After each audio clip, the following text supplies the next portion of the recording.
জিলহজের 10 দিনের ফজিলত আমাদের সবাইকে মনে করে দেওয়া লাগবে, ঠিক আছে? অনলাইন অফলাইনে সবাই প্রচার করবেন। এই 10 দিন নেক আমলের জন্য একটা উৎসবের উপহার আল্লাহর পক্ষ থেকে। এই 10টা দিন যেন আমরা আল্লাহর পক্ষ থেকে এই উপহারকে কাজে লাগাই, বেশি বেশি নেক আমল করি, পরকালতে গুছিয়ে নেই।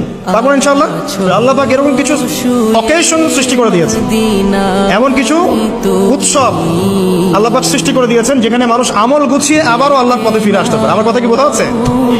ঠিক এরকমই একটা উৎসব হচ্ছে, একটা অকেশন হচ্ছে আমলের উৎসব, সেটা হলো এই জিলহজ মাসের প্রথম 10 দিন। এই জিলহজ মাসের প্রথম 10 দিন সম্পর্কে আল্লাহ পাক সূরা ফজরের মধ্যে শপথ করেছেন, ওয়াল ফাজরি, ফজরের কসম, ওয়া লায়ালিন আশর, এবং এই 10 রাতের কসম। এই 10 রাত বলতে এখানে জিলহজ মাসের এই 10 দিন এবং 10 রাতকে বোঝানো হয়। এর ফজিলত সম্পর্কে নবী সাল্লাল্লাহু আলাইহি ওয়াসাল্লাম একটা হাদিসে বলছেন, সহিহ বুখারী হাদিস, আনাস রাদিয়াল্লাহু আনহু ইবনে আব্বাস রাদিয়াল্লাহু আনহুমা থেকে বর্ণিত, নবী করিম সাল্লাল্লাহু আলাইহি ওয়াসাল্লাম বলেছেন যে মা মিন আইয়ামিন আমালু সালিহু ফীহিন্না আহাব্বু ইলাল্লাহ মিন হাযিহিল আইয়ামিল আশর।